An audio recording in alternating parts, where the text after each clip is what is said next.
All right. So this is Cindy Presgraves with Cindy's Realty Group by EXP in Georgia. So I'm going to go ahead and tell you what I was talking on my reels and my stories and all that.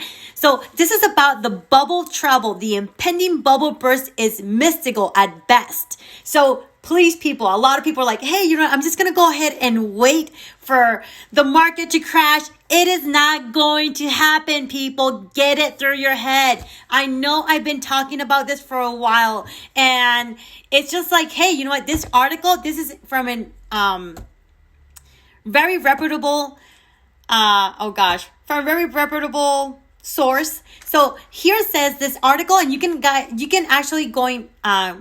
ahead and Google it.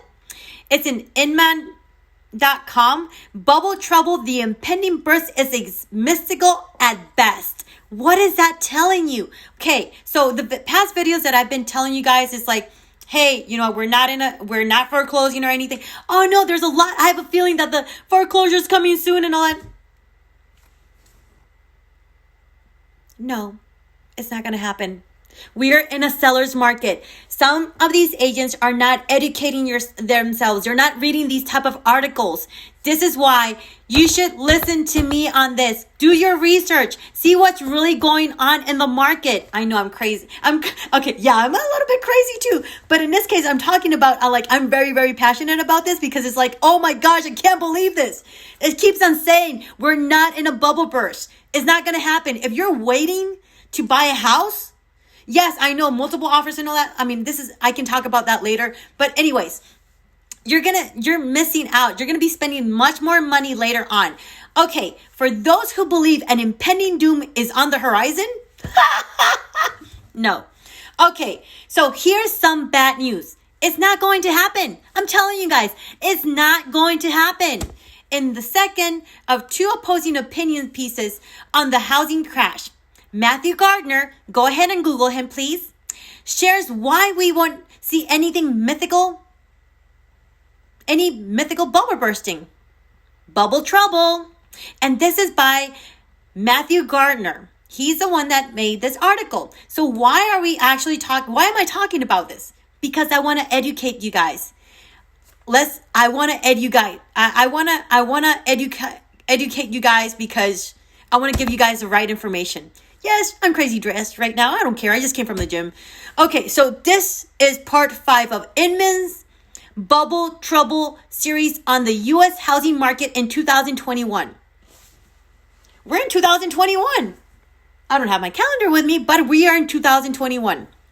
Okay, don't miss, and this is another one. There's another one that I was saying about the housing crash will be even worse than predicted. No, not gonna happen.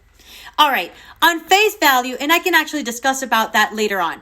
On face value, I can certainly see why some are worried about how much home prices have been escalating. People, it's just not during the pandemic.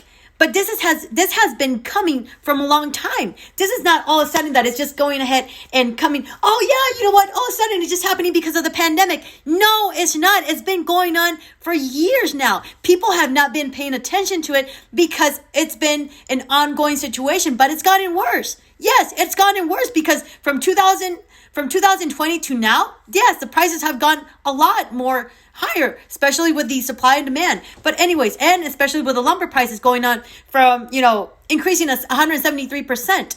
Okay. So in this case, it's not just during the pandemic period, but since housing prices started recovering back in 2012. This is very true. If you look, and then, I live in Georgia. I've been looking at prices, how houses have skyrocketed. Look, I remember when I started coming to Georgia back in 2011, 2012. Houses were like, wow, this is amazing. Now it's like, wow, I actually got a good deal back then. But you know what? My house has full equity. This is awesome. Okay, so let me just go back to this and tell you guys what.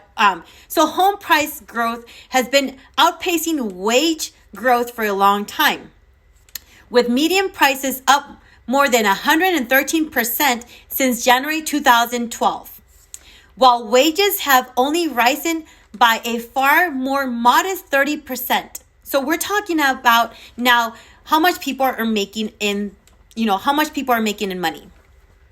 So these are like, and if you guys want, I can actually talk about all these little series so you guys can understand and see what's actually going on, so you guys can understand the series. Moreover, in 2020, prices increased by more than 9% and were up by a record-breaking 17.2% between March of 2020 and March 2021. What is that telling you? Silence, right? That means something's going on. And it's a good thing if you own a house. Okay, as a result, mumblings of the imminent bursting of a new housing bubble are now being heard far wide across the U.S. Oh my gosh, what's going on now? Are we foreclosing? No! Okay, I'd like to start off by addressing those who believe impending doom is on the horizon. I'm afraid I have some bad news. Okay, silence again, right? Yes, it is bad news. It is not bad news. It's an amazing news. We're not going in a housing bubble.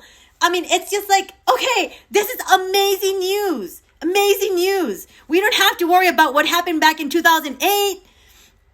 Okay, so today's housing, it's not going to happen. So while it's easy to argue that such a rapid increase in home prices is sure to end badly, as it did in 2008 and 2009, you guys are wrong. You would be wrong to conflate these two time periods. Today's housing market is markedly different from the one that we saw back in 2000s. There's a lot of things that happened in 2008 that we're not going to happen. That's not going to happen. This is a totally different ballgame. This is a total different market here. So allow me to explain why.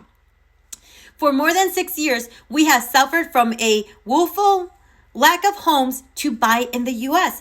We're low inventory right now. We're probably over 3 million houses under inventory. So supply and demand, keep that in mind. Okay, so,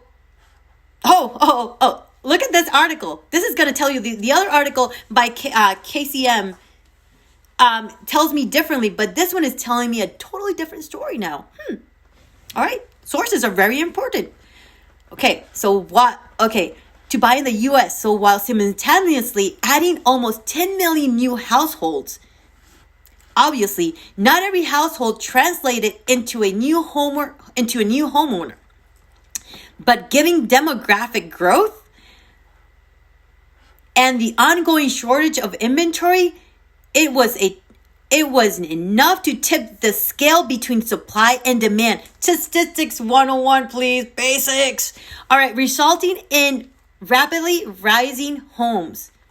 So why are there a few homes for sale? This is probably one of the questions I get asked the most. Why is there not enough inventory out there? The first reason is that Americans aren't moving as often as they used to, which limits supply and demand, right? In the early 2000s, we used to move an average of every 4 years. Sounds like military people. But the number today is over 8 years. People are staying more in houses. So that means they're not staying 3 to 4 years. Now they're moving every 8 years. They're staying longer in those houses. So if there is less turnover of homes, supply remains scarce and prices rise. So that means they're keeping their equity there, which is awesome because they're building equity, which is amazing. The next thing we need to consider is the new construction market, which has the ability to equalize supply with demand when enough homes are being built. But in recent years, the number of newly built homes has tracked well below the levels needed to help create a balanced market. They're not building that much. Furthermore, the ongoing escalating cost of building materials has led to a higher priced homes being built, which doesn't fulfill the lower end of market where there is the greatest demand. So far, the scenarios described above are entirely opposite to those of the late 2000s. There is a lot of before 2009, 2010, I think I actually did a video on this a few days ago. I think it was like last week, that showed about that. The graphics, they were building a lot. So, and those numbers have decreased a lot too. So, but there are several other reasons why we are in a different place today compared to pre-bubble days. So much like the current market, demand for housing in the 2000s was very strong. But a major difference between the two markets is that much of the demand back then wasn't actually real and certainly not sustainable. Renters were becoming homeowners in record numbers, and people were snapping up investment properties who, quite frankly, should never have been allowed to. Lending policies were too lax that qualifying for a home was far too easy. Now it's not. Like, geez, now do I need my DNA too? Geez. All right. So, which ended up being the principal reason why we saw a housing bubble form and subsequently burst. So that's one of the main reasons here. So this is part one. I'm going to go ahead and do this as part one. Stay tuned for part two. It will come soon. Just let me know what you guys think about this. I want you guys to have this sink in, and I look forward for your comments. Ask me questions, and let's stay tuned. Have a wonderful day. Keep in touch for part two.